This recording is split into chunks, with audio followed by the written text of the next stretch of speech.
વિસાવદર બેઠકની પેટાચૂંટણીમાં ઉમેદવારોનું ચિત્ર સ્પષ્ટ થયું છે।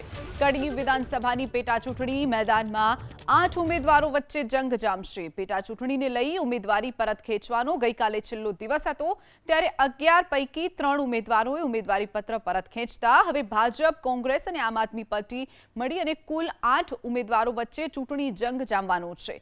તો વિસાવદર વિધાનસભાની પેટાચૂંટણીમાં કુલ 16 ઉમેદવારો વચ્ચે ચૂંટણી જંગ જામવાનો છે। અપક્ષમાંથી ઉમેદવારી નોંધાવેલા સિહોરના પતિ પત્ની અનિલ ચાવડા અને કલ્પના ચાવડાએ ફોર્મ પરત ખેંચ્યું, જ્યારે દલસુખ હિરપરા નામના અપક્ષ ઉમેદવારે પણ ફોર્મ પરત ખેંચ્યું છે। અને આમ વિસાવદરની પેટાચૂંટણીમાં ભાજપ, કોંગ્રેસ, આમ આદમી પાર્ટી અને લોકશક્તિ ડેમોક્રેટિક પાર્ટીના ઉમેદવાર અને અપક્ષ સહિત કુલ 16 ઉમેદવારો વચ્ચે ચૂંટણી જંગ જામવાનો છે। ઉમેદવારોની સંપત્તિની વાત કરીએ તો ભાજપ ઉમેદવાર કિરીટ પટેલે 31 કરોડની મિલકત દર્શાવી છે, જ્યારે કોંગ્રેસના ઉમેદવાર નીતિન રાણપરિયાએ 26 લાખ, આમ આદમી પાર્ટીના ઉમેદવાર ગોપાલ ઇટાલિયાએ 14,18,509 રૂપિયાની સંપત્તિ દર્શાવી છે।